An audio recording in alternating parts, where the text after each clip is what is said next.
त्याचं उन्हाळ्यावर तुम्ही चोरी सोडावा अशी आमची मान्य साहेब तुमच्याकडे. हो चालेल बघू आपण. बघू ना साहेब, मला बघू नको. सांगा ना मला काय करताय तुम्ही.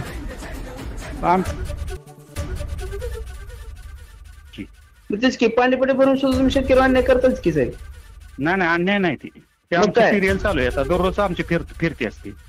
मग फिरते असू द्या काही असू द्या तुमच्या पद्धतीने तुम्ही. आणि तरी पण पण आमचा माझा प्रयत्न ऐका चालू ना, असतो बऱ्यापैकी. माझं असं म्हणणं आहे साहेब की तुम्ही तेलला तर कमी कमी शेवटपर्यंत पाणी पूर्ण हो, संपून द्यायला प्रयत्न पाहिजे करू साहेब. आपण. तुमचा आलाय फोन या दृष्टीने प्रयत्न करू, चांगला प्रयत्न करू आपण. मला रिझल्ट पाहिजे साहेब, प्रयत्न नको. प्रयत्न सगळीच हो करतात. चालेल ओके.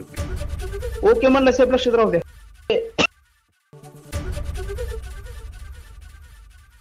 आज 59 क्रमांकावर त्या 19 फाट्यावर जे पाणी आलं शेटपळपासून खाली पेटवाडीपर्यंत, त्या तलावात पाणी सोडल्याबद्दल एकत्र साहेबांचा या ठिकाणी आभार व्यक्त करतो.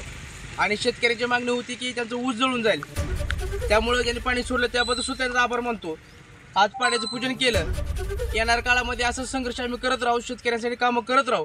सर्व शेतकरी बांधवांचं आणि गावकऱ्यांचं या ठिकाणी मला सांगितलं बसताना त्यांची तक्रार सोड झाल्याबद्दल त्यांनी सुद्धा माझा आभार व्यक्त केले.